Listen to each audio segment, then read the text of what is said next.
Don தொலைக்காட்சியினுடைய பட்டிமன்ற நிகழ்வுக்கு வருகை தந்திருக்கின்ற பேச்சாளர் பெருமக்களே, இந்த நிகழ்வை தொகுத்து வழங்குகின்ற தயாரிப்பாளர் ஜெகன் அவர்களே மற்றும் ஒளிப்பதிவாளர்களே, இந்த நிகழ்வை உலகெல்லாம் கண்டுகளித்து அதன் மூலம் நல்ல பயன் பெறுகின்ற உலக வாழ் எமது தமிழ் உறவுகளே, அத்துணை பேருக்கும் எனது நெஞ்சார்ந்த வணக்கம்.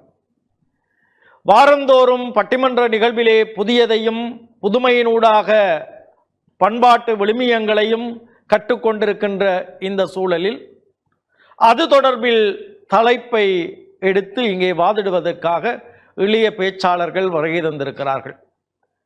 இளைய பேச்சாளர்கள் பேச்சுலகிலே தமக்கான ஒரு தடத்தை பதித்திருக்கின்ற அத்தனை முத்துக்களும் இந்த அவையை அலங்கரித்திருக்கிறது.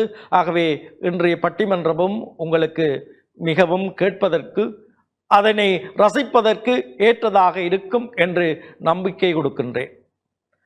அந்த அடிப்படையில் எங்களுடைய தமிழர்களுடைய பண்பாடு இன்றைய சூழ்நிலையில் மதிக்கப்படுகிறதா இல்லை மறைக்கப்படுகின்றதா என்ற தலைப்பில் இன்றைய வாதம் அமைய இருக்கிறது. தமிழர்கள் என்பது தமிழ் மொழி பேசுகின்றமையினாலே அவர்கள் மொழியின் மூலம் ஒரு இனமாக அடையாளப்படுத்தப்பட்டவர்கள் தமிழர்கள். தமிழர்களுடைய அது ஒரு தேசியமாக மாற்றப்படுவது எவ்வாறெனில், அதற்கான ஆட்புல இல்லை, இறைமை, மக்கள் சனத்தொகை, பண்பாட்டு விழுமியங்கள் அடிப்படையில் தமிழர்கள் ஒரு தேசிய இனமாக அங்கீகரிக்கப்பட்டிருக்கிறார்கள். இந்த அடிப்படையில் ஒரு தேசிய இனமாக தன்னுடைய இருப்பை தக்க வைத்துக் கொள்வதற்கும் அந்த இனம் தொடர்ந்தும் இந்த உலகிலே நிலைநிறுத்திக் கொள்வதற்கும் பண்பாடு மிகவும் முக்கியமானது. ஒரு பண்பாடு தான் அந்த இனத்தினுடைய அடையாளமாக இருக்கிறது. ஆகவே பண்பாடு என்பது அது அகம் சார்ந்ததாகவும் இருக்கிறது, புறம் சார்ந்ததாகவும் இருக்கிறது. அகப்பண்பாடு, புறப்பண்பாடு. இந்த பண்பாடுகளை நாங்கள் மதிப்பதனூடாக அதனை நாங்கள் பேணுவதும், அந்த பண்பாட்டை பிறர் அல்லது பிற இனத்தவர்கள் எவ்வாறு மதித்துக் கொள்கிறார்கள் என்ற ஒரு கேள்வியும், அதே நேரத்தில் இந்த பண்பாட்டின் சுமையினால் மறைக்கப்படுகிறதா அல்லது பண்பாட்டினுடைய கோளாறுகளால் அது மறைக்கப்படுகிறதா அல்லது எதிர்பண்பாட்டின் விளைவுகளால் அது மறைக்கப்படுகிறதா என்ற அடிப்படையில் நாம் மறைக்கிறோமா அல்லது எங்களுடைய பண்பாடை மற்றவர்கள் மறைக்கிறார்களா என்ற பல கேள்விகள் இந்த பண்பாட்டின் பெயரால் சூழ்ந்திருக்கிறது. முருகையன் சொல்லுவார், 2000 ஆண்டுகளுடைய பண்பாட்டு பெரும் சுமை எங்களுடைய மூட்டை முதுகிலே முழு பாரத்தை சுமந்து நாங்கள் நடக்கிறோம். இந்த பண்பாட்டின் சுமையில் எது தேவை எது தேவையற்றதென்று அதை பொறுக்கி நடக்குகின்ற அந்த நிலையை இன்றைய சமூகம், தமிழ் சமூகம் ஏற்படுத்தி கொண்டிருக்கிறதா என்ற கேள்வியும் இருக்கிறது. ஆகவே இந்த பேச்சாளர்களுடைய பேச்சுக்காக பல கேள்விகளை அவர்களிடத்திலே நான் விதைத்து விடுகிறேன். அந்த அடிப்படையில் தமிழர்களுடைய பண்பாடு மதிக்கப்படுகிறது.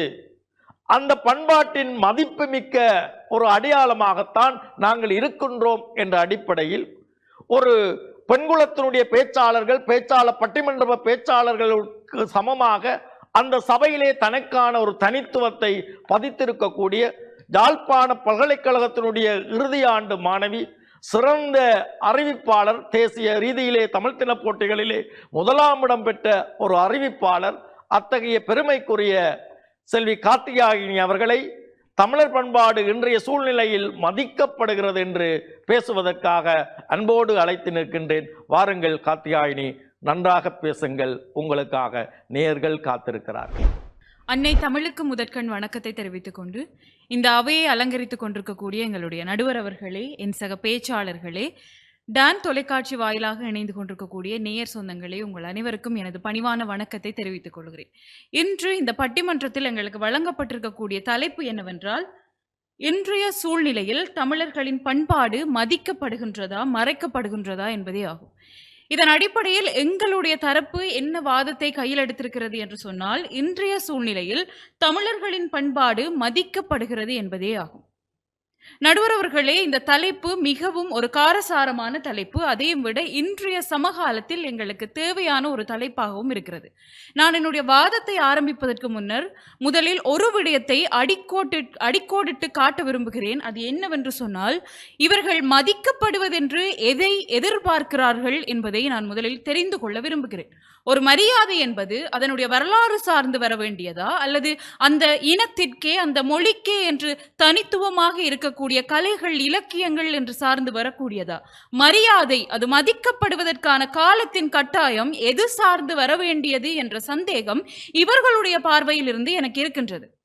எங்களுடைய பண்பாடுகள் மதிக்கப்பட்டு கொண்டிருக்கிறது என்பதற்கான சரியான உதாரணமாக நான் எதை சொல்ல விளைகிறேன் என்று சொன்னால், எங்கள் மீதெல்லாம் கொத்து குண்டுகள் போட்டுக் கொண்டிருக்கிறார்கள். நாங்கள் எல்லாம் கிடைக்கக்கூடிய பொருட்களை எல்லாம் எடுத்துக்கொண்டு ஏதோ தேசங்களுக்கெல்லாம் ஓடிக்கொண்டிருக்கிறோம்.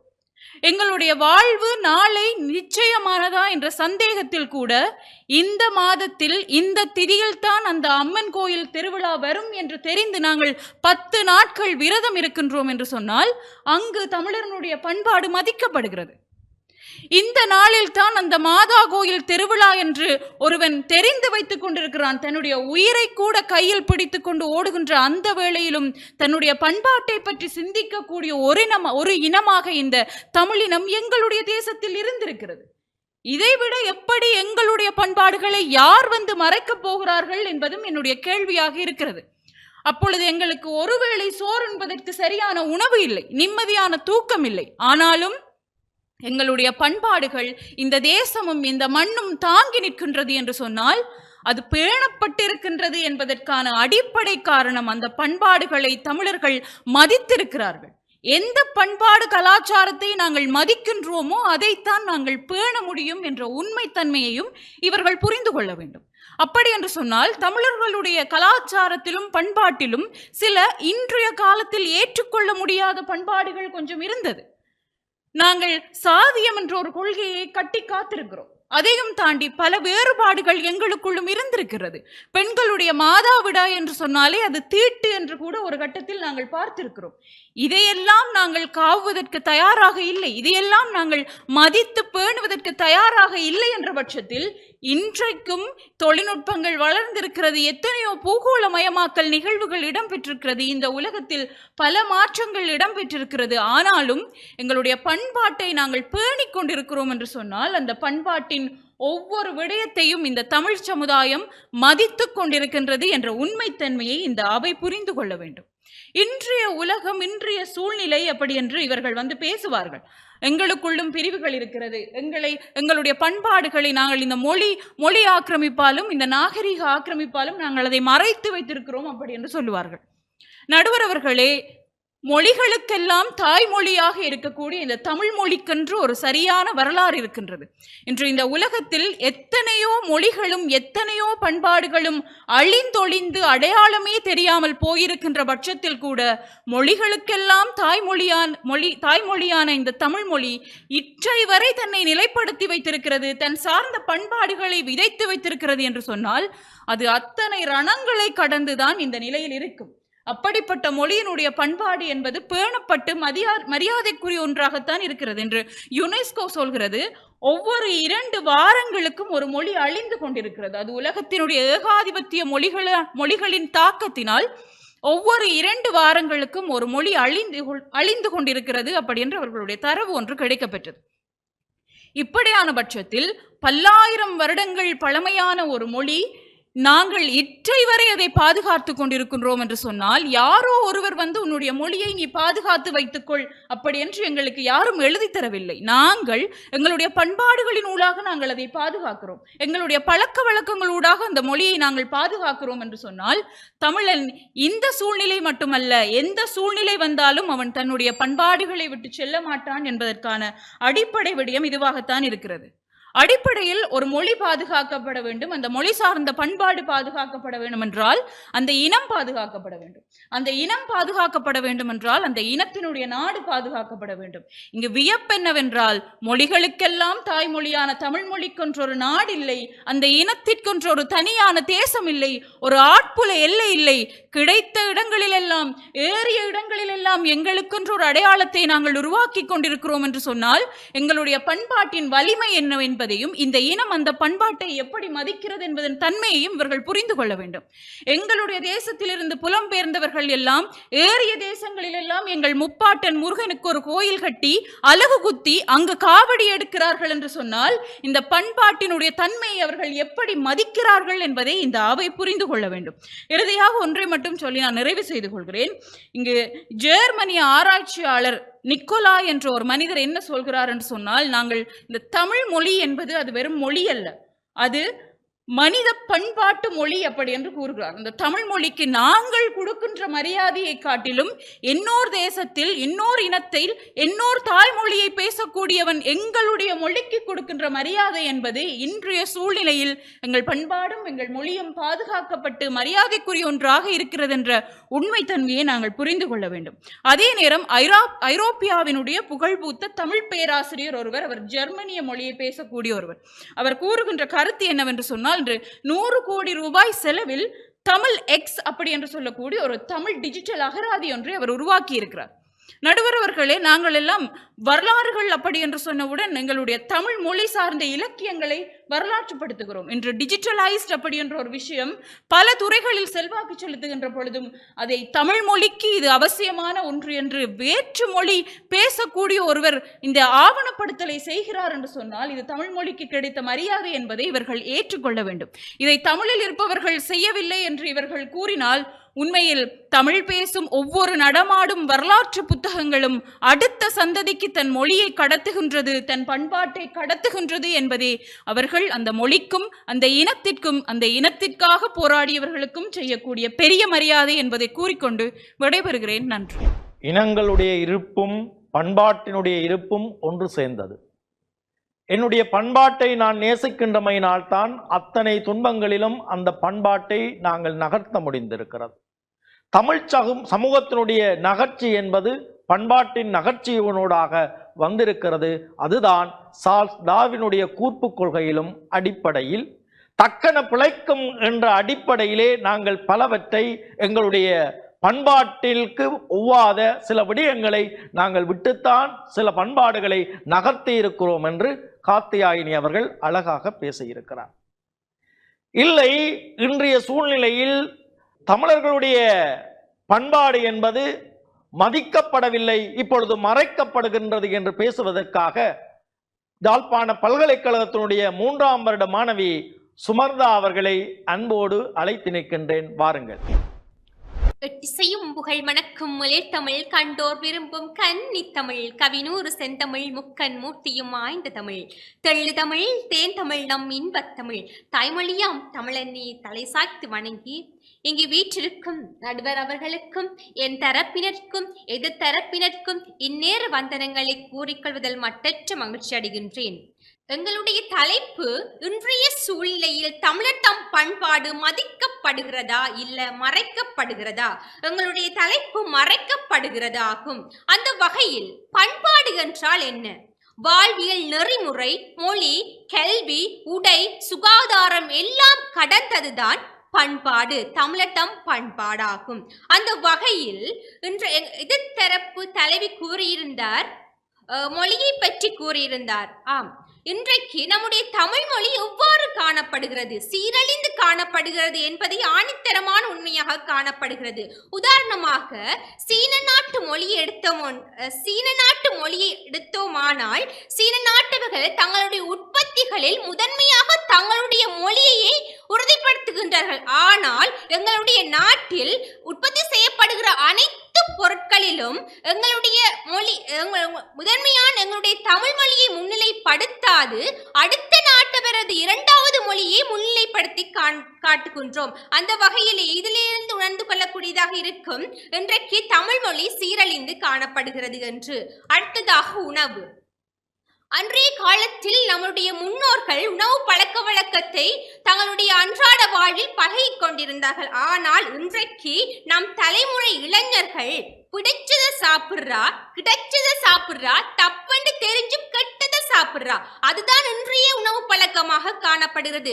அப்படி இருக்கும் பொழுது இன்றைக்கு எப்படி தமிழர் தம் பண்பாடு மதிக்கப்படுகிறது என்பது எங்களுடைய வாதமாக காணப்படுகிறது ஐயா.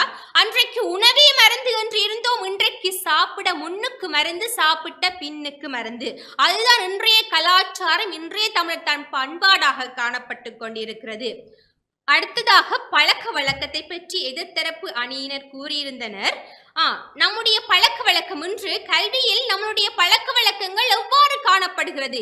எத்தனை மாணவர்கள் தங்களுடைய ஆசான்களை மதிக்கின்றார்கள், இன்றைக்கு அவமதித்துக் கொண்டிருக்கிறார்கள். திருக்குறளில் திருவள்ளுவர் அழகாக கூறியிருக்கிறார், கற்று கசடத கற்றவை கற்றபின் நிற்க அதற்கு தக. இன்றைக்கு நம்முடைய சிறார்கள் கற்று கசடத கற்றவை கற்றபின் கற்பித்த ஆசிரியருக்கு கல்லால் அடியா. இன்றைய சிறார்களுக்கு இடையே தமிழ் பழக்க வழக்கங்களும் பண்பாடுகளும் மீறப்பட்டு கொண்டு வருகிறது. உதாரணமாக இன்றைக்கு படிக்கிற பிள்ளைக்கு இடுப்புல போனொன்று, வகுப்புல படிக்க வடிவா செல்ஃபி ஒன்று, பேசில்லா பேஸ்புக்ல பேஸ்களை தேடுது, வைவர் வாட்ஸ்அப்பால் சைவராய் போகுது. அதுதான் இன்றைய கலாச்சாரமாக காணப்படுகிறது. யூடியூப்பில் எதையோ வாய் பிளந்து தேடுது.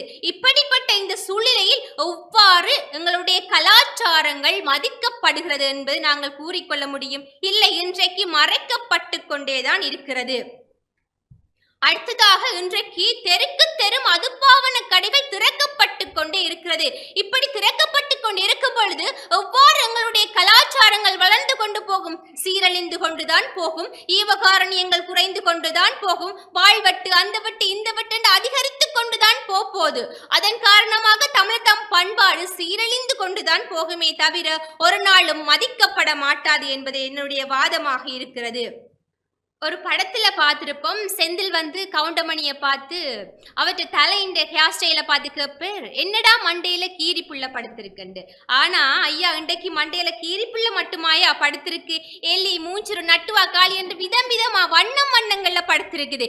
இப்படி இருந்தால் எப்படி ஐயா இன்றைய தமிழர் தம் கலாச்சாரம் வளர்க்கப்படுகிறது, இன்றைக்கு மிதிக்கப்படுகிறதே, மறைக்கப்படுகிறது என்பதை நான் ஆணித்தரமாக கூறிக்கொள்ளக்கூடியதாக இருக்கும் ஐயா. அடுத்ததாக தமிழ் மொழி. இன்றைக்கு வண்ண தமிழிலேயே ஆங்கிலம் தடவி தேகத்தை காட்டும் ஆடை அணிந்து ஒருவனுக்கு ஒருத்தி என்ற ஒழுங்கை மீறி இன்று விருந்தோம்பல் பண்பையே நாம் மறந்து வாழ்ந்து கொண்டிருக்கிறோம். அதுதான் இன்றைய பண்பாடாக காணப்படுகிறது. அன்றைய காலத்தில் விருந்தோம்பல் என்று எடுத்தோமானால் வந்தாரை வாழ வைக்கும் தமிழதம் பண்பாக ஆனால் இன்றைக்கு ஒரு உறவினர்கள் வீட்டிற்கு வரும்போது அவரை ஒழுங்காக கூடி உபசரிக்க கூடி எங்களுடைய மனம் ஏங்குவதில்லை. அறுதியும் இறுதியும் உறுதியுமாக கூறிக்கொள்கின்ற இன்றைய காலத்தில் தமிழர் தம் பண்பாடு மறைக்கப்படுகிறது என்பதை கூறிக்கொண்டு எனது விவாதத்தை நிறைவு செய்து கொள்கின்றேன். நன்றி, வணக்கம். இருந்து முகந்திருத்தி ஈரோடு பேன் வாங்கி விருந்து வந்ததென்று விளம்ப, ஆடினால் பாடினால் சாடினால் பலமுறத்தால் ஓடோடத்தான். அவை சொல்லுகிறாள், அவளே சொல்லுகிறாள், உண்ணீர் உண்ணீர் என்று உபசரியார் தம்மனையில் உண்ணாமை கோடியொருமன். தமிழருடைய பண்பாட்டில் விருந்தோம்பல் எத்தகைய சிறப்புக்குரியதாக இருந்திருக்கிறது என்பதை இங்கே சுமர்தா அவர்கள் அழகாக சொல்லியிருக்கிறார். அத்தகைய பண்பாடு, விருந்தோம்பல் பண்பாடு எங்களுடைய பண்பாட்டிலிருந்து மறைக்கப்படுகிறது. இன்றைக்கு நிகழ்வென்றால் நாங்கள் வரிசையில் உணவுகளை ஏதோ எடுக்கின்றோமே ஒழிய அது விருந்துக்குரிய பண்பாடாக அமைந்து விடவில்லை என்பது அவருடைய வாதத்தின் ஒரு பகுதியாக இருந்திருக்கிறது. இல்லை, எங்களுடைய தமிழர் பண்பாடு எப்பொழுதுமே மதிப்பு நிலையில் மதிக்கப்படுகிறது என்பதற்காக ஆய்வுலகிலும் இலக்கிய உலகிலும் இவருடைய முகம் ஒரு பிராண்டட் முகமாக இருக்கிறது. அந்த அடிப்படையில் கலைகளிலும் சிறப்பு பெற்றிருக்கக்கூடிய பேச்சாளர், ஆய்வாளர் மாதவி உமாசுத சர்மா அவர்களை மதிக்கப்படுகிறது என்று பேசுவதற்காக அன்போடு அழைத்து நிற்கின்றேன். வாருங்கள். மொழி தந்த தமிழன்னைக்கு என் சிரம் தாழ்த்தி அவையோருக்கும் டான் டிவி சொந்தங்களுக்கும் இந்நேர வந்தனங்களை கூறிக்கொண்டு என்னுடைய வாதத்தை ஆரம்பிக்கலாம் என்று நினைக்கின்றேன். ஐயா, இன்றைக்கு எங்களுக்கு சிறப்பானதொரு தலைப்பு தரப்பட்டிருக்கின்றது. இன்றைய சூழ்நிலையில் தமிழரின் பண்பாடு மதிக்கப்படுகின்றதா மறைக்கப்படுகின்றதா? அந்த வகையில் மதிக்கப்படுகின்றது என்ற தலைப்பினூடாக உங்களுடன் உரையாட வந்திருக்கின்றோம். உண்மையில் இங்கே பாருங்கள், இங்கே அவையில் வீற்றிருக்கின்ற அனைவருமே ஏதோ ஒரு வகையில் தங்களுடைய பண்பாட்டை தங்கள் முதுகில் சுமந்து தங்கள் மனதில் நிறுத்தி வாழ்நாள் முழுவதும் பயணித்துக் கொண்டு இருக்கின்றோம். அப்படி இருக்கும்போது இவர்களே என்னுடைய அணிக்கு எதிராக வந்து இன்று பேச வந்திருக்கின்றார்கள், தமிழரின் பண்பாடு மறைக்கப்படுகின்றது என்று. உண்மையில் ஒரு இனம், மதம், மொழி என்ற அனைத்து கூறுகளையும் உள்ளடக்கியதாகவே எங்களுடைய இந்த தமிழரின் பண்பாடு காணப்படுகின்றது. ஏனைய மொழிகளுக்கு அவ்வாறானதொரு சிறப்பு இல்லை. அந்த வேற மொழிகளில் பார்த்தோம்னு சொன்னால் இனம் தனியாகவும் மொழி தனியாகவும் மதம் தனியாகவும் அவர்களுடைய அந்த பண்பாட்டு கூறுகள் தனித்தனியாகவுமே காணப்படுகின்றது. அவர்களுடைய கலாச்சாரமும் கூட வாழ்வியலோடு ஒன்றித்து இல்லாமல் அவர்கள் வாழுகின்ற தேசத்துக்குரியதாக இருக்கின்றது. ஆனால் எங்களுக்கு அப்படி அல்ல. எங்களுடைய இந்த பண்பாட்டு கூறுகள் அனைத்தும் ஒன்றாக இணைந்து நாங்கள் வாழ்நாள் முழுவதும் கட்டி காப்பாற்றிக் கொண்டு திரிகின்ற ஒரு கூட்டமாகவே காணப்படுகின்றோம். உதாரணமாக இந்த புலம்பெயர் தேசங்களை கூட நாங்கள் எடுத்து பார்க்கலாம். இந்த யுத்தத்தின் பிறகு இந்த புலம்பெயர் தேசங்களை நோக்கி சென்ற மக்கள் இன்றைக்கும் தங்களுடைய இளைய தலைமுறைக்கு அந்த தமிழர் பண்பாட்டையும் தமிழர் கலாச்சாரத்தையும் போதித்து சனி ஞாயிறு வகுப்புகளுக்கு அனுப்புகின்றார்கள். ஏன் அனுப்புகின்றார்கள்? தங்களுடைய மொழி விட்டு போய்விடக் கூடாது என்று. தங்களுடைய மொழி தங்களுடைய தலைமுறை கடந்தும் 2000 நீங்கள் கூறியது போல 2000 ஆண்டு கால சுமையை கொண்ட எங்களுடைய மொழி விட்டு போய்விடக் கூடாது, எங்களுடைய மொழி அடுத்த தலைமுறைக்கு கடத்தப்பட வேண்டும் என்ற ஒற்றை காரணத்துக்காக அவர்கள் அங்கு எங்களை விட அதி சிறப்பாக தங்களுடைய விழாக்களையும் தங்களுடைய வாழ்வியல் கோலங்களையும் கொண்டாடி தீர்க்கின்றார்கள். அவர்களுக்கு நேரமோ இல்லை எங்களை மாதிரி இந்த கலாச்சாரத்தை பேணுவதற்கான இந்த இனமோ இல்லாமல் இருக்கலாம். அப்படி இருந்தாலுமே கூட 4 பேர் சேர்ந்தாலும் பொங்கல் கொண்டாடி மகிழ்கின்றார்கள். அவர்கள் அங்கு தங்களுடைய பண்பாட்டை மதிக்கின்றார்கள். நாடுகள் கடந்து போனாலும் கூட தங்களுடைய இந்த தொப்புள் கொடி பண்பாட்டை மறக்காமல் மதிக்கின்றார்கள். அப்படி இருக்கும்போது இன்றைய கால இந்த தமிழர்களுடைய பண்பாடு மறைக்கப்படுகின்றது என்று எவ்வாறு கூறுகின்றீர்கள்? மற்றது எதிர்த்தரப்பு அணி தலைவி சொல்லியிருந்தா இன்றைக்கு நாங்கள் விருந்தோம்பலை மறந்துட்டோம் என்று சொல்லி. இல்லை, கண்டிப்பாக இல்லை. இன்றைக்கும் பக்கத்து வீட்டுக்காரன் என்ன குழம்பு வச்சிருக்கிறான் என்று பார்க்குறதுல நாங்கள் முன்னுக்கு தான் நிற்கிறோம். அவன் சாப்பிட்டானா இல்லையா, இல்லை ஒரு வயசான ஒரு ஆள் பக்கத்தில் இருக்கும்போது அவர்களுக்கு நாங்கள் உணவு கொடுத்து தான் சாப்பிட்றோம். அந்த கலாச்சாரம் இன்றைக்கும் இருக்குது. அப்படியே இன்றைய இளைஞர்கள் தங்களுடைய நண்பர்களோட மட்டுமே தங்களுடைய உறவுகளை பேணிக்கொண்டு இருந்தாலும் அம்மாவோ அப்பாவோ வீட்டில் இருக்கிற இந்த முதியவர்களோ என்ன சொல்லினோம், தம்பி இப்படி இருக்காத, சொந்த பந்தம் தேவை, நாளைக்கு நீ இங்கே தான் வாழ போறேன்னு சொல்லி அறிவு புகட்டி தங்களுடைய இந்த கலாச்சாரத்தை அடுத்த தலைமுறைக்கு புகற்றதா தான் இருக்கணுமாக இங்கே மறைக்கப்படையில மதிக்கப்படுது. மதிக்கப்படாத இடங்களிலுமே கூட அங்கே மதிக்கப்படுறதை உறுதிப்படுத்தி கொள்றோம். அப்படி இருக்கும்போது நீங்கள் சொல்லி கொண்டிருக்கிறீங்க இன்றைக்கு இந்த தமிழர்களோட பண்பாடு மறைக்கப்பட்டு கொண்டு இருக்குன்னு சொல்லி. இன்றைக்கும் நாங்கள் எங்களுடைய மொழியையும் இனத்தையும் எங்கேயுமே விட்டு கொடுக்கறது இல்லை.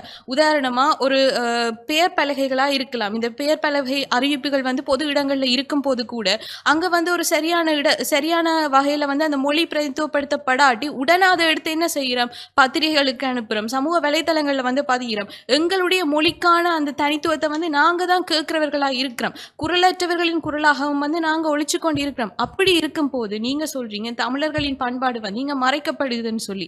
அது சில இடங்கள்ல மறைக்கப்படலாம். ஆனா பெரும்பாலும் நாங்க மதிக்கப்படுறதை தான் உறுதிப்படுத்தி கொண்டு இருக்கின்றோம். அப்படி சில இடங்கள்ல மறைக்கப்பட்டாலுமே கூட நாங்க அங்க குரல் கொடுக்கிறவர்களா இருக்க வேண்டுமே தவிர மறைக்கப்படுதுன்னு சொல்லி எந்த காலத்திலையுமே சொல்லிட முடியாது. அடுத்தது, இன்றைக்கு இந்த யாழ்ப்பாண பல்கலைக்கழகம் உருவான வரலாறு இன்றைய இளைய தலைமுறைக்கு பல பேருக்கு தெரியாது. ஆனால் இந்த யாழ்ப்பாண பல்கலை வளாகமாக இருந்த இந்த பல்கலைக்கழகம் 50 வருடங்கள் கடந்து இன்றைக்கு யாழ்ப்பாண பல்கலைக்கழகமாக பொன்விழாவை கொண்டாடி தீர்த்திருக்குது. இந்த யாழ்ப்பாண பல்கலைக்கழகம் எத்தனை மக்களோட வாழ்வியலை கொண்டாடின ஒரு கூறா இருக்குது. எத்தனை மாணவர்களை உருவாக்கின ஒரு கூறா இருக்குது. அங்கே தமிழ் மொழி பண்பாடு என்றதும் தமிழருடைய பண்பாடுன்றதும் இன்றைய வரையில் உறுதிப்படுத்தப்பட்டு கொண்டு இருக்குது.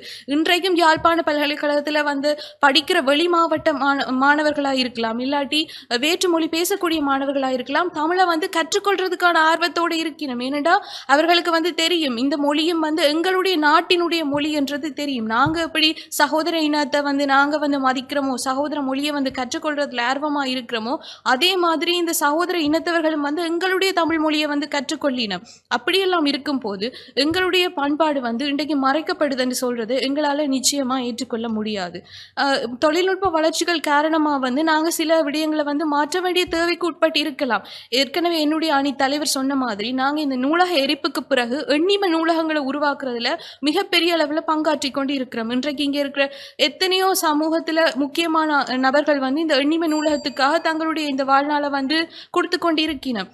இந்த பழைய வரலாற்று பொக்கிஷமாக திகழ்ந்திருக்கக்கூடிய மனிதர்களோட வாழ்வியலை வந்து எப்படி வரலாறா மாற்ற முடியும்ன்றதுக்காக தங்களுடைய வாழ்நாளை செலவிட்டு மாற்றிக்கொண்டிருக்கிறோம். அப்படி இருக்கும் போது நாங்கள் எப்படி சொல்லிட முடியும் எங்களுடைய இந்த தமிழர் பண்பாடு வந்து மறைக்கப்படுகின்றது என்று? மறைக்கப்படாத வரையில நாங்கள் வந்து உழைக்க வேண்டிய தேவை வந்து இருக்கின்றது. நான் இங்கே அறுதியும் இறுதியுமா சொல்லிக்கொண்டு விடைபெற்றுக் கொள்கிறேன். நன்றி. புலம்பெயர்ந்த தேசங்களிலும் எங்களுடைய தமிழர்கள் பண்பாடு பேணப்பட்டு கொண்டிருக்கிறது. புலப்பெயர்வின் காரணமாக பல பிரதேசங்களிலும் பல்கி பெருகி இருக்கின்ற எங்களுடைய தமிழ் சமூகம் அந்த நாட்டினுடைய பண்பாட்டில் மூழ்கி விடாமலும் தமிழர் பண்பாட்டை நிலைநிறுத்துவதிலும் மிகவும் கருத்துமாக இருக்கிறார்கள். அந்த அடிப்படையில் மாதவி உமாசுத சர்மா அவர்கள் இந்த பண்பாட்டினுடைய பெருக்கம் இந்த உலகெல்லாம் பரவி இருக்கிறது என்பதை அது மதிக்கப்படுவதால் என்ற பொருளில் அவர் கருத்துரைத்தார். இல்லை, அவை மதிக்கப்படவில்லை, மறைக்கப்படுகிறது என்று பேசுவதற்காக யாழ்ப்பாண பல்கலைக்கழகத்தினுடைய மாணவி சொகினா அவர்களை பேசுவதற்காக அன்போடு அழைக்கின்றேன். வாருங்கள். அவையோருக்கும் சான்றோருக்கும் இன்று எங்களோடு இணைந்திருக்கின்ற அத்தனை சொந்தங்களுக்கும் எனது இந்நேர வந்தனங்களை தெரிவித்துக் கொண்டு நான் நேரடியாக இந்த பட்டிமன்ற தலைப்புக்குள் நுழையலாம் என நினைக்கின்றேன். இன்று எங்களுக்கு கொடுக்கப்பட்டிருக்கிற தலைப்பு யாதெனில், இன்றைய சூழ்நிலையில் தமிழர்களின் பண்பாடு மதிக்கப்படுகிறதா இல்லை மறைக்கப்படுகிறதா என்பது ஆகும். நான் அத்தரப்பில் இருந்து, அதாவது மறைக்கப்படுகிறது என்கின்ற தரப்பில் இருந்து என் வாதங்களை நான் இங்கே முன்மொழியலாம் என நினைக்கின்றேன். முதலாவதாக எனது எதிர்த்தரப்பு அணியரிடம் இருந்து கேட்க வேண்டிய விடயம் முதலாவது யாதெனில், நாங்கள் இங்கே மதிக்கப்படுகிறதா அல்லது பாதுகாக்கப்படுகிறதா என்கின்ற கருத்துக்களை கொட்டி தீர்க்கப்படுவதற்கான ஒரு வாதமாக இது காணப்படுவதில்லை. நீங்கள் மதிக்கப்படுகின்றது என்பதற்கான சான்றாதங்களை கொடுக்க வேண்டும். உதாரணமாக சொல்ல போனால், எனது எதிர்த்தரப்பு நண்பி அவர்கள் சொல்லியிருந்தார்கள், வெளிநாட்டில் இருக்கின்ற புலம்பெயர்ந்த தமிழர்களின் பிள்ளைகளை அவர்கள் சனி ஞாயிறு வகுப்பு தமிழ் வகுப்புகளுக்கு அனுப்புகிறார்களாம். எனக்கு ஒரு மன கேள்விக்கு இடமான ஒரு நிலைப்பாடாக இருக்கிறது. நாங்கள் இங்கே பண்பாடு என்பது என்ன என்கின்ற விளக்கத்தை நாங்கள் புரிந்து கொள்ள வேண்டும். எது பண்பாடு அல்லது பண்பாட்டு அறிவியல் என்றது என்ன என்கின்ற பொருட்பாடுகள் இங்கே விளக்கப்படவில்லை என்பதே உண்மை. ஒரு பண்பாடு என்று சொல்லப்படுகிறது ஒரு சமுதாய நம்பிக்கைகள், கலாசாரங்கள், கலைகள், அவர்களது பழக்க வழக்கங்கள், அவர்களது நாளாந்த தேவைகள் என்பவற்றின் அடிப்படையாக கொண்டதுதான் பண்பாடு. நீங்கள் சொல்கின்ற பண்பாடு எவ்வாறு இருக்கிறது என்றால், அருங்காட்சியகத்தில் காட்டப்படுகின்ற பொருட்கள் போலதான் எனக்கு இருக்கின்றது. இங்கே சொல்லப்பட்டிருக்கிறது, நாங்கள் இங்கே பண்பாடுகளை காவிக்கொண்டு இங்கே வந்து இருக்கின்றோமாம் என்று. நாங்கள் ஆடை அணிவது, அதாவது கலாசார ஆடை அணிவது மாத்திரம்தான் இங்கே பண்பாடாக கதைக்க இருக்கின்றீர்களாக இருந்தால் அந்த தரப்பு என்பது முழுமையாக முற்றுமுழுமதாக பொய்யாகத்தான் சொல்ல வேண்டும் என்பது எனது கருத்தாக இருக்கிறது. முதலாவது எனது வாதமாக இருக்க போறது என்னவென்றால், எனது எதிர்த்தரப்பு நண்பி அவர்கள் கூறியிருந்தார்கள், ஜெர்மன் நாட்டில் இருக்கின்ற ஒரு அறிவியலாளர், அதாவது ப்ரொஃபசர், பேராசிரியர் அவர்களை பற்றி கூறியிருந்தார்கள். அதாவது சொல்ல வேண்டும் என்றால், யூரோப்பில் இருக்கிற ஒரே ஒரு தமிழ் பேராசிரியர் ஈவா வில்டன் என்று சொல்லப்படுபவர். அவர் ஒரு ஜெர்மனிய நாட்டை சேர்ந்தவர், ஜெர்மன் மொழியை தனது முதலாவது மொழியாக கொண்டிருப்பவர். அவரே யூரோப் நாட்டில் இருக்கிற முதலாவது ஒரு பெரிய பேராசிரியராக இருக்கிறார். நான் கேட்கின்றேன், ஜெர்மனில் எத்தனை பேர் இருக்கிறார்கள் புலம்பெயர்ந்தோர்? தமிழ் புலம்பெயர்ந்தோர் எத்தனையோ பேர் இருக்கிறார்கள். அத்தனை பேர் இருக்கும் பொழுது நாங்கள் இவர்களை மட்டும் சுட்டி காட்டுவதற்கான காரணம் என்னவென்றால், நீங்கள் மதிக்கப்படுபவர்களை கதைக்கவில்லை, பாதுகாக்கப்படுபவர்களை தான் இங்கே கதைத்துக் கொண்டிருக்கின்றீர்கள் என்பதை முதலாவதாக விளங்கிக் கொள்ள வேண்டும். அடுத்ததாக நாங்கள் சொல்லப்பட வேண்டிய கருத்து யாதெனில், தமிழில் இருந்து மொழிபெயர்க்கப்பட்டவை என்று சொல்லப்படுகின்ற பொழுது ஜிஜு போப் அவர்கள் திருவாசகத்தை அவர்கள் மொழிபெயர்த்து இருந்தார்கள். அதை தாண்டி ஏ.கே. ராமானுஜன் அவர்கள் ஒரு தமிழர், அவர் சங்ககால பாடல்கள், சங்க இலக்கியங்களை மொழிபெயர்த்திருந்தார்கள். இப்பொழுது எங்களது கலாசாரம் அல்லது எங்களது பண்பாடு ஒரு கல்வியல் தகவை என்று சொல்லப்படுகின்ற விடயத்திலிருந்து எத்தனை விடயங்கள், எத்தனை கல்வி தடங்கள் வெளிநாடுகளுக்கு மொழிபெயர்க்கப்பட்டிருக்கின்றது என்பதை நீங்கள் முதலில் புரிந்து கொள்ள வேண்டும். அதற்கான கோட்பாடுகளோ அல்லது அதற்கான நியாயப்பாடுகளை இங்கே முன்மொழிய வேண்டும் என்பதை நான் இங்கே கூற விளைவுகின்றேன். அடுத்ததாக சொல்ல வேண்டிய விடயம் என்றது என்னவென்றால், டாவின்சியின் கொள்கை. அதாவது தக்கன பிழைக்கும் மற்றவை மடியும் என்று சொல்லப்படுகின்றது. இங்கே தக்கனை பிழைப்பதற்காக மாத்திரம் நீங்கள் பண்பாடுகளை வைத்திருக்கின்றீர்களே தவிர அந்த தக்கனை பிழைப்பதற்காக மாத்திரம் நாங்கள் கொண்டாடுவதற்கு இந்த பண்பாடுகளை நாங்கள் சொல்லவில்லை. இங்கே எங்களுக்கான உரிமைகள் சரியாக கொடுக்கப்படுகின்ற பொழுது அந்த உரிமைகளுக்கான சம வாய்ப்புகள்,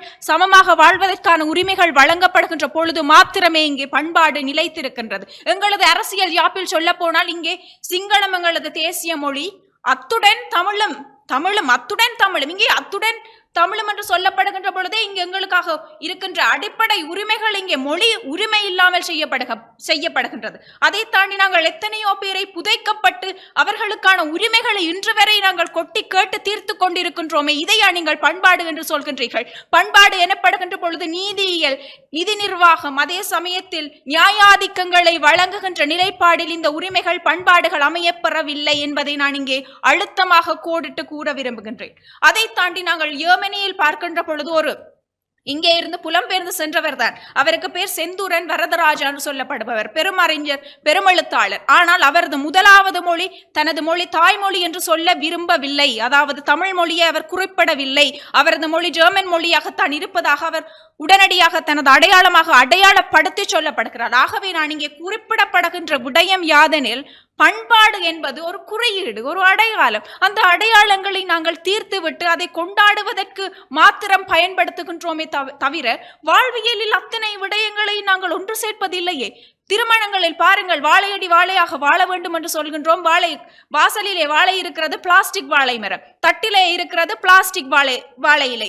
இப்பொழுது இருக்கின்ற காலகட்டத்தில் எங்கே நாங்கள் திருமணங்களை திருமண வைபவங்களாக செய்கின்றோம், நிகழ்ச்சிகளாக செய்கின்றோம். திருமணங்களை நாங்கள் பண்பாட்டு ரீதியாக செய்கின்றோம் அல்லது சமுதாய பழக்க வழக்கங்களோட செய்கின்றோம்? இல்லையே, எல்லாமே நாங்கள் ஆடம்பர தேவைகளுக்காகவும் ஆடம்பர தேவைகளை தீர்ப்பதற்காகவும் தான் செய்து கொண்டிருக்கின்றோம் என்பதை நாங்கள் இங்கே சொல்ல வேண்டியதாக இருக்கிறது. அடுத்ததாக எனது எதிர்த்தரப்பு பேச்சாளர் சொல்லி இருந்தார், நாங்கள் இங்கே யாழ்ப்பாண பல்கலைக்கழகத்தில் இருந்து எத்தனையோ பேர் தமிழை வளர்க்க வேண்டும், வளர்த்து கொண்டிருக்கின்றார்கள், டிஜிட்டல் மயப்படுத்தி கொண்டிருக்கின்றார்கள் என்று. நான் சொல்ல வேண்டிய விடயம் யாதெனில், கைலாசபதி வித்யானந்தன் அவர்களது ஆய்வு திட்டங்கள் அத்தனையும் ஆங்கில மொழியில் எழுதப்பட்டவை. அதாவது தமிழ் மொழி ஆங்கிலத்தில் மூலமாக பிரசுரிக்கப்பட்டவை. அப்பொழுது நாங்கள் இங்கே பார்க்க வேண்டிய எண்ணுக்கரை யாதெனில், பண்பாடு எவ்வாறு மற்றவர்களிடையே பரவப்பட்டு காணப்படுகிறது, அந்தந்த பண்பாடு எவ்வாறு மற்றவர்களிடையே பகிர்ந்தளிக்கப்பட்டு அங்கே கொண்டாடப்படுகின்றது என்பதை பார்க்க வேண்டும். ஆனால் இன்றைய சமுதாயத்தில் இன்றைய நிலைப்பாடு இருக்கிறதா? இல்லை.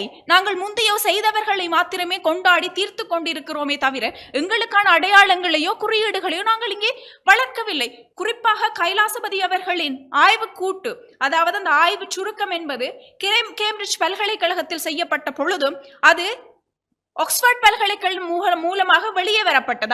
அவர்கள் பிரிண்டிங் பிரஸ் மூலமாக பிரிண்ட் பண்ணி வெளியில் விட்டவர்கள். அவ்வாறு நிகழ்வு தகமைகள் இங்கே இல்லையே. அடுத்த புக்க பிரைஸ் என்று சொல்லப்படுகின்ற சர்வதேச புத்தகங்களுக்கான விருதுகள் எத்தனை பேருக்கு தமிழ் மொழியின் மூலமோ அல்லது தமிழ் மொழியின் அடிப்படையில் எழுதப்பட்ட புத்தகங்களுக்கு இங்கு வாய்ப்பளிக்கப்படுகிறது, அல்லது எத்தனை பேர் எழுதுகின்றார்கள் அவ்வாறான இலக்கியங்களை படைக்கின்றார்கள்? அத்தனையும் இல்லாத பொழுது நாங்கள் எப்படி சொல்வது எங்களது பண்பாடு இப்பொழுது மதிக்கப்படுகின்றது என்பதை? எங்களது பண்பாடுகளை நாங்களே மிதித்துக் கொண்டு இருக்கின்ற பொழுது நாங்கள் எவ்வாறு அதை மதிக்கின்றோம்? ஆகவே நான் அடிப்படையில் சொல்ல வருவது என்னவென்றால், இங்கே நாங்கள் பண்பாடுகளுக்கு எதிரானவர்கள் அல்ல. எங்களுக்கும் பண்பாட்டின் வளர்ச்சி நோக்கங்கள், பண்பாடு வளரப்பட வேண்டும் என்பது தேவை இருக்கிறது.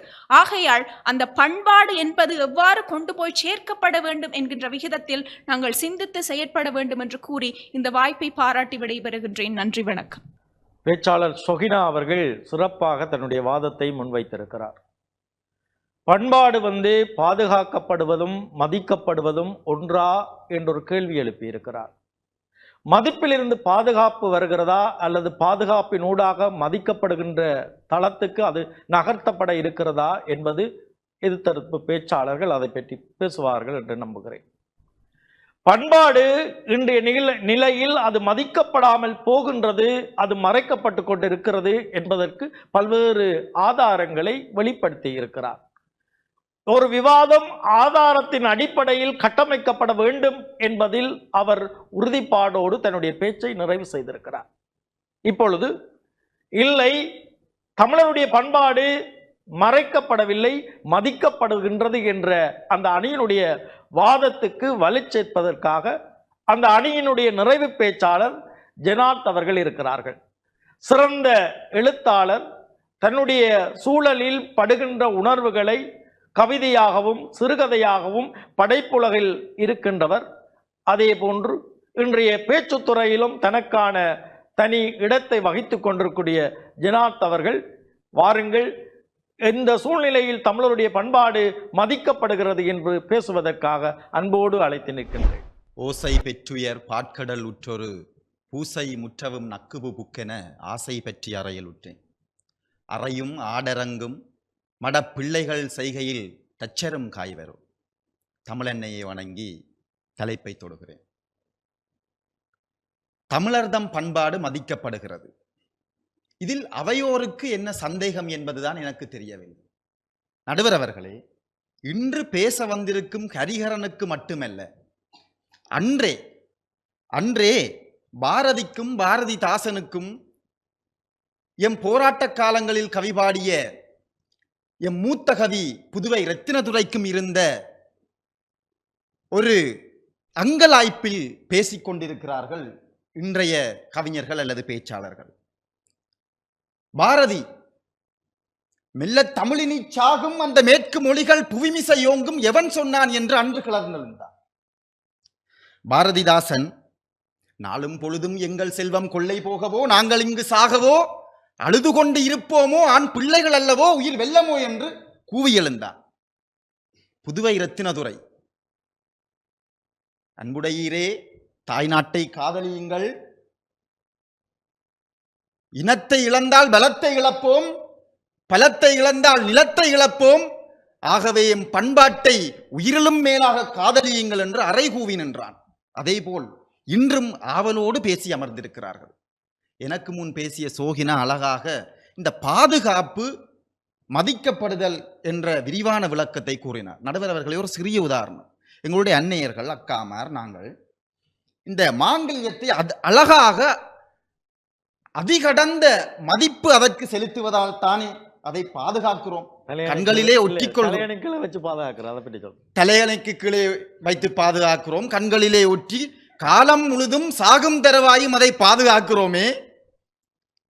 அந்த பாதுகாப்பு மதிப்பிலிருந்து வருவது தானே. இல்ல, உங்கள்ட்ட பயத்திலிருந்து தான் வருது. எங்கடா கொண்டு அடைய வச்சுடுவீங்க பயம். நடுவர் அவர்களே, சொல்லுங்க. புலம்பெயர்ந்த நாடுகளில் எல்லாம் புலம்பெயர்ந்து வாழுகின்ற எம் தமிழர்கள் மட்டுமல்ல, அந்தந்த நாடுகளிலே எம் தமிழர்களுடைய செயற்பாட்டினால் ஈர்க்கப்பட்ட வெளிநாட்டவர்கள் கூட, உதாரணமாக கனடா நாட்டிலே அந்த தமிழர்களுடைய பண்பாட்டை அந்த நாடு முழுவதும் அங்கீகரித்து கொண்டாடுகிறது. நடுவர் அவர்கள், எங்களுடைய பண்பாடு என்பது வெறும் மொழி அல்லது சோகினா கூறியது போல கலை கலாச்சாரம் என்பவற்றையும் தாண்டி அது காதல், எங்களுடைய வீரம், தொண்டு தொட்ட போர் மரபு என விரிவுபடுகிறது. நடுவர் அவர்களே, கொத்து கொத்தாக நாங்கள் செத்து விழுந்த போதும் எங்களை ஆண்டு நின்ற தலைவன் எதிர் இனத்திற்கு அவற்றையே அந்த கொடூரங்களை எல்லாம் செய்ய வேண்டும் என்று நினைக்கவில்லையே. அப்படி போர் செய்த மரபிற்குரிய தமிழர்கள் இன்று எங்களுடைய பண்பாடு செத்து விழுந்து விட்டது அல்லது மதிக்கப்படவில்லை என்று பேசுவது வேடிக்கையாக இருக்கிறது. நடுவர்களே, சுகிசிவம் அழகாக சொல்லுவார், நீங்கள் அழகான தமிழ் சொற்களையும் பண்பாடுகளையும் காண வேண்டுமானால் ஒரு முறை ஈழத்திற்கு செல்லுங்கள். அங்கே ஒரு வீட்டிற்கு சென்ற பொழுது அணுங்குதல் என்ற ஒரு சொல்லை பயன்படுத்தினார்கள் என்று அவர் கூறுகின்றார். கம்பன் பல்லவம் அணுங்க என்று சீதையனுடைய அந்த வரவு பாடலிலே பாடிய பாடலை இன்றும் ஈழத்திலே பயன்படுத்துகிறார்கள் என்று வியந்தார். அதை தாண்டி எனக்கு ஞாபகம் வருகிறது, பாடகர் செல்லப்பா, தங்க மாலை கழுத்துகளே கொஞ்சம் நில்லுங்கள், நஞ்சு மாலை அணிந்தவரை நிலவில் கொள்ளுங்கள் என்று பாடுகின்ற பொழுது அந்த புலம்பெயர் தேசத்திலே எங்களுடைய அக்காமாரும் அம்மாமாரும் தாங்கள் அணிந்திருந்த தங்க நகைகளை கழட்டி எங்களுடைய போராட்டத்திற்கு போராட்ட நிதியாக உதவியாக செலுத்தினார்கள் என்றால் அவர்களுடைய எண்ணம் புலம்பெயர்ந்து இருந்தாலும் எங்களுடைய பண்பாட்டை கட்டி காக்க வேண்டும், எங்களுடைய மண்ணிலே எங்களுடைய மக்கள் நிலைத்து வாழ வேண்டும் என்பதிலே எவ்வளவு அவாவாக இருந்திருப்பார்கள். நடுவர் அவர்களே, இன்று வந்து நின்று கொண்டு பண்பாட்டை மதிக்கவில்லை என்று பேசிக் கொண்டிருக்கின்றார்கள். நடுவர் அவர்களே, எங்களுடைய திருவிழா காலங்களில் ஒரு 10 நாள் திருவிழாவிலே எங்களுடைய பண்பாட்டை காப்பதற்கான இத்தனை கூறுகளை நாங்கள் நாள்தோறும் பார்த்து கொண்டிருக்கின்றோம். அவ்வளவு பெண்களையும் காக்கின்ற பொறுப்பு உங்களுக்கு இருக்கிறது. நடுவர் அவர்களே, இரவிரவாக பழகி நாட்டுக்கூத்துக்களையும் நாடகங்களையும் நாங்கள் மேடையேற்றவில்லையா? எங்களுடைய கலை அம்சங்கள் பண்பாட்டை பாதுகாக்க இந்த காலத்தில் எங்கள் இளையோர் பாடுபடவில்லையா? நடுவர் அவர்களே, ஓரிரு இடங்களிலே பிளாஸ்டிக் வாழைகள் வைக்கத்தான் செய்கிறார்கள். இதை இல்லை என்று மறுப்பதற்கில்லை. ஒரு வீட்டிலே 2 பிள்ளை தவறி போனாலும் ஒருவன் தன் தந்தை தாயினுடைய பேரை காக்க நடந்து கொண்டுதானே இருக்கின்றான். அனைவரும் ஒழுங்காக இல்லை. ஆனால் ஆங்காங்கே இருக்கின்ற தமிழ் இளம் தலைமுறையினர் இந்த பண்பாட்டை காத்து கொண்டுதான் இருக்கின்றார்கள். நடுவர் அவர்களே, பாரதி அழகாக சொன்னான், படித்தவன் சூதும் வாதம் செய்தால் போவான் போவான் ஐயோ என்று போவான். இந்த விவாதத்தில் உண்மை புரிந்து கொண்டும் பாரதி கூறிய அந்த வாதம் என்பது இந்த விவாதத்திலே புறம்பட பேசுபவர்களைத்தான் குறிப்பிடுகின்றான். அல்லது பிழையான தீர்ப்பை கூறினால் உங்களையும் அவன் சுட்டி காட்டுகின்றான். ஆகவே கரிகரன் முதற்கொண்டோர் விவாதத்தின் உண்மை பொருள் விளங்கியும் தவறான விவாதத்தின் மூலம் மக்களுடைய மனங்களில் அல்லது புலம்பெயர்ந்து வாழுகின்ற அல்லது தமிழகத்தில் வாழுகின்ற எங்களுடைய தமிழ் மக்களின் மனதில் இங்கு ஏதோ தமிழ் பாரம்பரியங்கள் பண்பாட்டை மதிக்காத தன்மைகள் நிகழ்ந்தேறுகின்றன என்ற எண்ணப்போக்கை வளர்க்காது அமைவாக பேச வேண்டும் என்று வலியுறுத்தி அமைகின்றேன். நன்றி. ஜெனாத் அவர்கள் தமிழர்களுடைய பண்பாடு இன்றைய சூழலில் மதிக்கப்படுகின்றது என்ற நிறைவு பேச்சை நிறைவாக்கி இருக்கிறார்.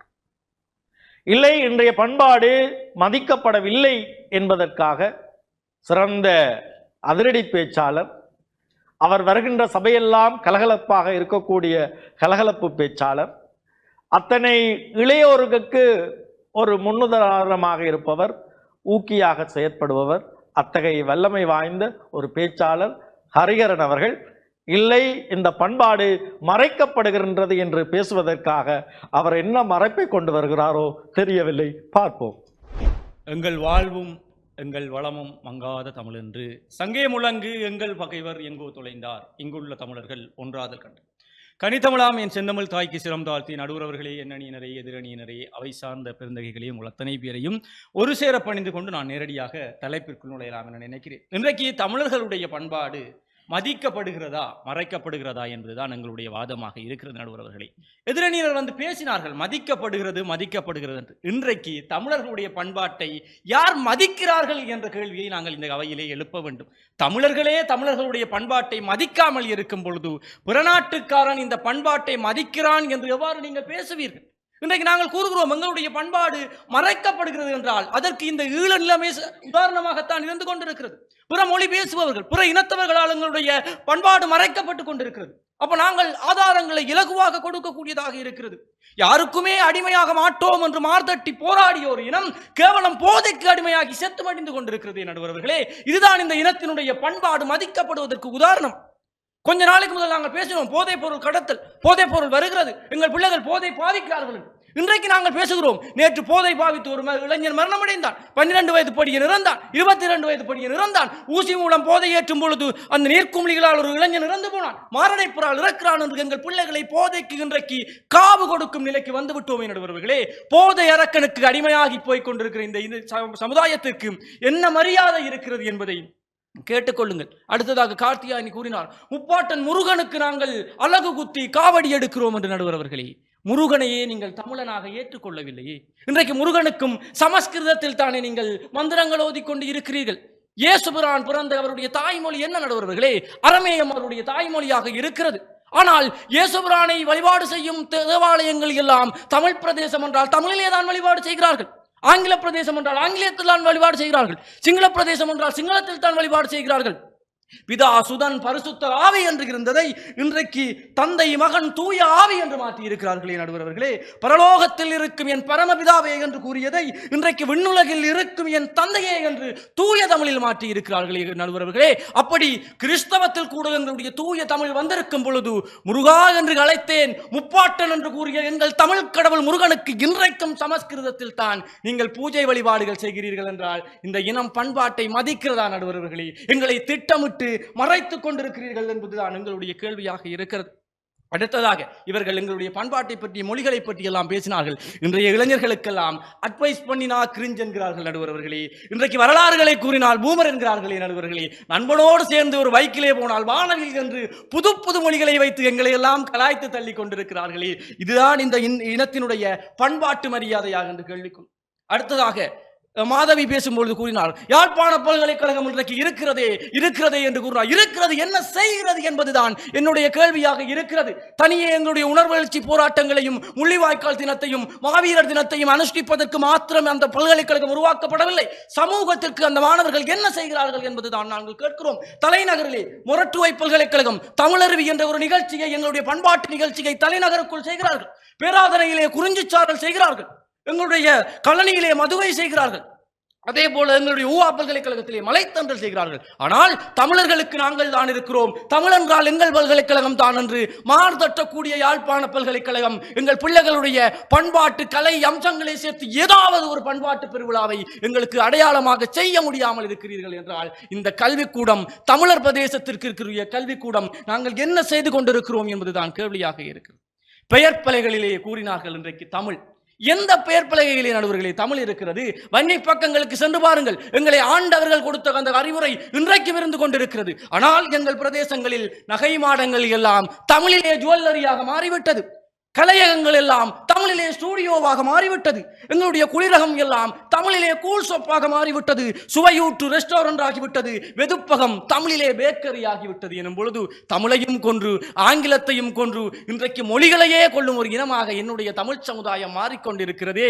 இதுதான் உங்கள் மரியாதையா என்பதை இந்த இடத்திலே நான் கேட்கிறேன். என் பாட்டனும் முப்பாட்டனும் வேர்வை சிந்திய விவசாயம் இன்றைக்கு இல்லாமலே போய்விட்டது.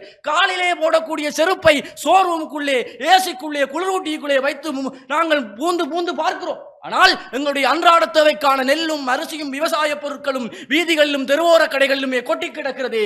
இதுதான் தமிழனுடைய விவசாய பண்பாடாக என்று கேட்கிறேன். சாதாரணமாக நாங்கள் குடித்து வந்த பழங்கஞ்சி, பழம்சோறு, இரவு உணவிலே தண்ணீரை ஊற்றி அடுத்த நாள் வெங்காயம் கருவாடோடு உண்டு வந்த பழம்சோறு இன்றைக்கு அது எங்களுடைய பிள்ளைகளுக்கு பிடிக்காது. ஆனால் ரெஸ்டாரண்டிலே கஞ்சி என்றால் அவர்கள் குடிப்பார்கள். 2000 ரூபாய் விலை, அதற்கு ஒரு வெட்வரி, அதை உனக்கு கொடுப்பதற்கு செவிச்சாச்சோடு சேர்த்து கொடுத்தால் அதை நீ மண்சட்டியிலே வாங்கி குடித்து வாட்ஸ்அப்பிலே ஸ்டேட்டஸ் விடுவாய். ஆனால் உன் முப்பாட்டன் குடித்த கஞ்சியை குடிப்பதற்கு உனக்கு வயிறு எரிகிறது தமிழா. இதுதான் உன்னுடைய பண்பாடா என்பதை நான் இன்றைக்கு கேட்டுக்கொள்கிறேன். இன்றைக்கு திருமணம் வந்தார்கள். திருமணம் தமிழனுடைய திருமணமாகவே இல்லையே நடுவர்களே. பிரைட் ரூபி வந்து விட்டது, குரும் ரூபி வந்து விட்டது, அதே போல மெகந்தி வந்து விட்டது. இதெல்லாம் எங்கிருந்து தமிழனுக்குள் வந்தது என்பது எங்களுடைய கேள்வியாக இருக்கிறது நடுவர்களே. இன்றைக்கு அந்தன சிவாச்சாரிகள் திருமணத்தை நடத்துவதில்லை. போட்டோகிராஃபரும் வீடியோகிராஃபரும் தான் திருமணத்தை நடத்துகிறார்கள். அவர்கள் என்ன செய்கிறார்களோ அதுதான் திருமணமாக மாறும் பொழுது இதுதானா எங்கள் தமிழனுடைய பண்பாடு என்று வருகிறது. காக்கை குருவி எங்கள் ஜாதி, நீள் கடலும் மலையும் எங்கள் கூட்டம் என்று எங்களுடைய பண்பாட்டை நாங்கள் பாதுகாத்திருந்தோம். அந்த பண்பாட்டை மதித்திருந்தார்கள். இன்றைக்கு நாய்களுக்கு கூட தூக்கு கொடுக்கும் நாய்க்கூட்டமாக இந்த தமிழ் சமுதாயம் மாறிக்கொண்டிருக்கும் பொழுது எந்த இனம் எங்களுடைய பண்பாட்டை மதிக்கப் போகிறார்கள் என்ற கேள்வி எனக்குள்ளும் எழுந்து கொண்டிருக்கிறது நடுவர்களே. இறுதியாக இவர்கள் கூறுகிறார்கள் அல்லவா எங்களுடைய பண்பாடு மதிக்கப்படுகிறது, மறைந்து கொண்டிருக்கிறது என்பதற்கு நான் கூறுகிறேன். ஈபிள் டவரினுடைய உயரத்தை அளந்தவர்களுக்கு தெரியவில்லை எங்கள் மண்ணிலே எவ்வளவு ஆழத்தில் நாங்கள் புதைக்கப்பட்டிருக்கிறோம் என்றும். பைசா சாய்ந்த கோபுரத்தை பார்த்தவர்களுக்கு தெரியவில்லை தமிழர்கள் எப்படி இந்த மண்ணிலே சாய்ந்து போனார்கள் என்றும். வெனிஸ் மிதவை நகரில் மிதப்பவர்களுக்கு தெரியவில்லை தமிழர்கள் கண்ணீர் கடலில் எப்படி இங்கே மிதந்து கொண்டிருக்கிறார்கள் என்றும். சீன பெருஞ்சுவர்களை எழுப்பியவருக்கு தெரியவில்லை தமிழனுடைய எல்லைகள் இந்த மண்ணிலே எப்படி பறிபோய்க் கொண்டிருக்கிறது என்பது. தாஜ்மஹாலினுடைய காதலை பேசுபவர்களுக்கு தெரியவில்லை இந்த மண்ணிலே மண் மீது கொண்ட காதலால் எத்தனை பேரை நாங்கள் இழந்திருக்கிறோம் என்றும். நயாகரா நீர்வீழ்ச்சிக்கு தெரியவில்லை தமிழர்களுடைய எத்தனையோ சொந்தங்களுடைய கண்ணீர்கள் இன்றைக்கும் நீராய் ஆறாய் ஓடிக்கொண்டு இருக்கிறது என்பது. சுதந்திர சிலைக்கு தெரியவில்லை தமிழர்களுடைய சுதந்திரம் எவ்வாறு பறிபோனது என்று. எங்களுக்கு தெரியாமலேயே எங்களுடைய பண்பாடுகள் எல்லாம் மறைக்கப்பட்டு கொண்டிருக்கிறது. அதிலும் கொடுமை என் இனத்தின் இளவல்களை வைத்து, என் இனத்தினுடைய எதிர்கால சந்ததிகளை வைத்து இந்த இனத்தினுடைய பண்பாடுகள் மறைக்கப்பட்டு கொண்டிருக்கிறது என்பதை முதலில் விளங்கிக் கொள் தமிழா, பிறகு மீண்டு எழு என்று கூறி விடைபெறுகிறேன். இன்றைய சூழ்நிலையில் தமிழர்களுடைய பண்பாடு மதிக்கப்படுகிறதா மறைக்கப்படுகின்றதா என்ற அடிப்படையில் மறைக்கப்படுகின்றது என்ற வாதத்தை ஹரிஹரன் அவர்கள் சிறப்பாக நிறைவு செய்திருக்கிறார். இருதரப்பு அணிகளும் தம்முடைய வாதங்களை நிறைவு செய்திருக்கிற நிலையில் இன்று தீர்ப்புக்கான ஒரு யோசனை. பண்பாடு என்பது ஒரு வாழ்வியல், ஒரு இனத்தினுடைய அத்தனை வாழ்வியல் கூறுகளும் பண்பாட்டில் உள்ளடங்குகிறது. இந்த பண்பாட்டிலே எதிர்பண்பாடு இருக்கிறது, துணை பண்பாடு இருக்கிறது. ஒரு பண்பாடு நிலைத்திருப்பதற்கு சில துணை பண்பாடுகளை, அந்த பண்பாட்டுக்கு ஒத்த வகையான பண்பாட்டு கூறுகளை உள்வாங்கி பயணித்துக் கொண்டிருக்கின்ற போதுதான் அந்த இனத்தினுடைய இருப்பு வரும். இல்லை, தனித்துவமாக இருக்க ஒன்றும் துணை பண்பாடுகளை சேர்க்கக்கூடாது என்ற அடிப்படையில் இருக்குமானால் அது காலக்கிரமத்தில் மறைந்து போகக்கூடிய சூழல் இருக்கிறது. ஆனால் ஒரு பண்பாட்டுக்கு எங்கே அச்சுறுத்தலாக இருக்கிறென்றால் எதிர்பண்பாடுகள் சந்திக்கின்ற போதுதான் அது அச்சுறுத்தலாக அமைகிறது. இப்பொழுது போதை கலாச்சாரம் என்பது ஒரு எதிர்கலாச்சாரத்துக்குரிய கூறாக இருக்கிறது. ஆகவே தமிழர்கள் தங்களுடைய தனித்துவமான பண்பாடுகளை நகர்த்தி கொண்டிருக்கின்ற சூழலில் சில துணை பண்பாடுகளை சேர்த்து பயணிக்க வேண்டிய தேவை இருக்கிறது. அதுபோல பண்பாட்டின் பெயரால் இருக்கின்ற அடக்குமுறைகளும் அல்லது தேவையற்ற விடயங்களையும் நீக்கி சரியான பண்பாடுகளை நாங்கள் எதை நோக்கி கொண்டு செல்ல வேண்டும் என்ற தேவை இருக்கிறது. பண்பாட்டிலே அது ஒரு புதிய பண்பாடுகளை உள்வாங்க வேண்டும். துணை பண்பாடோடு புதிய பண்பாடுகளை உள்ள வேண்டும். இப்பொழுது வீதி பண்பாடு என்பது கூட எங்களுடைய தமிழர்களுக்கு தேவையான பண்பாடாக இருக்கிறது. வீரத்தின் பெயரால் என்னுடைய மோட்டார் வாகனத்தில் தான் என்னுடைய வீரத்தை செலுத்துவேன் என்று உயிரை மாய்த்து கொண்டுகின்ற இளைஞர் கூட்டத்துக்கு சரியான வீதி பண்பாடை போதிக்க வேண்டிய நிலைப்பாடில் எங்களுடைய தமிழர் பண்பாடு இருக்கிறது. அதுபோலதான் நிறைய விடயங்களில் மாற்று கருத்துக்களோடு பயணித்து போகக்கூடிய சூழல் இருக்கிற நேரத்தில் எங்களுடைய பண்பாடு இன்றைய நிலையில் மறைக்கப்படுகின்றது என்ற ஒரு சொல்லு வருகின்ற போது அந்த இடத்தில் நாங்கள் ஆழமாக பார்க்க வேண்டிய தேவை இருக்கிறது. மறைப்பு என்பது ஒரு திட்டமிட்ட மறைப்பாகவும் இருக்கலாம்.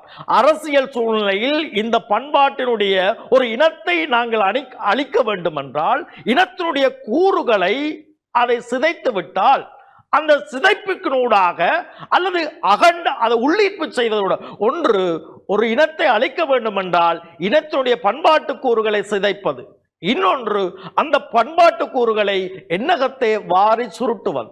ஆகவே அது தனித்துவமாக இன்மையால் அது இழக்கப்படுகின்ற சூழல் இருக்கும். ஆகவே மறைப்பு என்பது அது திட்டமிட்டதாக அரசியல் நோக்குடையதாகவும் கூட இருக்கலாம். ஆக நான் மட்டும் என்னுடைய பண்பாட்டை பேணாது இருப்பது மறைப்பு அல்ல. இன்னொருவர் என்னுடைய பண்பாட்டை, என்னுடைய இருப்பை, அடையாளத்தை உறுதிப்படுத்தப்படாத போதும் கூட அது பாதுகாப்பற்ற சூழ்நிலையை ஏற்படுத்திவிடும். இன்றைய நிலையில் தமிழர்கள் இன்றைய சூழ்நிலையில் பண்பாட்டை பேணுவதற்கு பல தடைகள் இருக்கிறது. புலம்பெயர்ந்த நாடுகளில் இருப்பவர்கள் பண்பாட்டை பேணுகின்றோம் என்ற அடிப்படையில் சில முயற்சிகள் எடுத்தாலும் அவர்கள் அந்த சூழலிலும் வாழ முடியாமல், எங்களுடைய பண்பாட்டையும் கொண்டு சேர்க்க முடியாமல் ஒரு தர்ம சங்கட சூழ்நிலையில் இருக்கிறார்கள். அவர்களுக்கு வருகின்ற அடுத்த சந்ததி இந்த பண்பாட்டை கடத்துமா என்ற ஒரு நிகழ்வு இருக்கிறது. இன்றைக்கு ஆலயங்கள் எல்லாம் பல திருவிழாக்கள் எல்லாம் பல பணத்தினூடாக செலவழிக்கப்படுகின்ற நிலை இருக்கிறது. அந்த திருவிழாக்கள் அடுத்த சந்ததியினுடைய பணப்பாற்றல் இங்கே வருமா என்ற கேள்வி இருக்கிறது.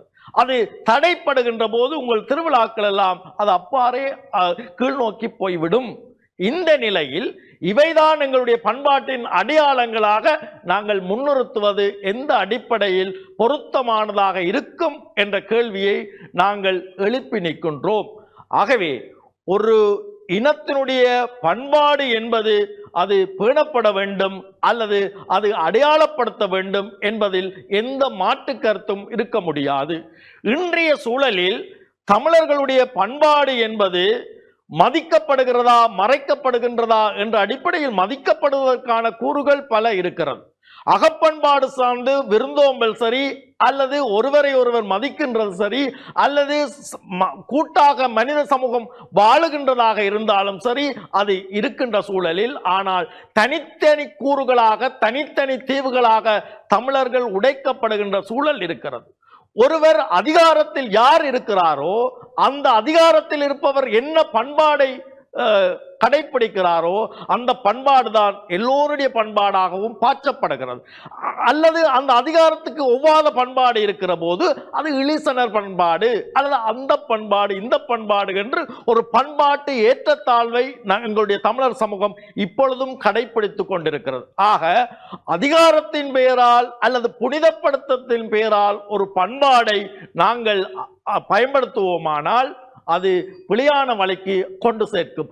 அதிகாரம் மக்கள் பண்பாடு என்கின்ற மாறுகின்ற போது அல்லது பண்பாடு புதிய பண்பாடாக மாறுகின்ற போதுதான் ஒரு தமிழருடைய இருப்பும் அந்த இனத்தினுடைய அடையாளமும் இருக்கும் என்ற அடிப்படையில் இன்றைய சூழலில் தமிழருடைய பண்பாடு மதிக்கப்படுகிறதா மறைக்கப்படுகின்றதா என்ற அடிப்படையில் மறைக்கப்படுகின்றதே மேலோங்கி இருக்கின்றது என்று தீர்ப்பு கூறி நிறைவு செய்கின்றேன். நன்றி, வணக்கம்.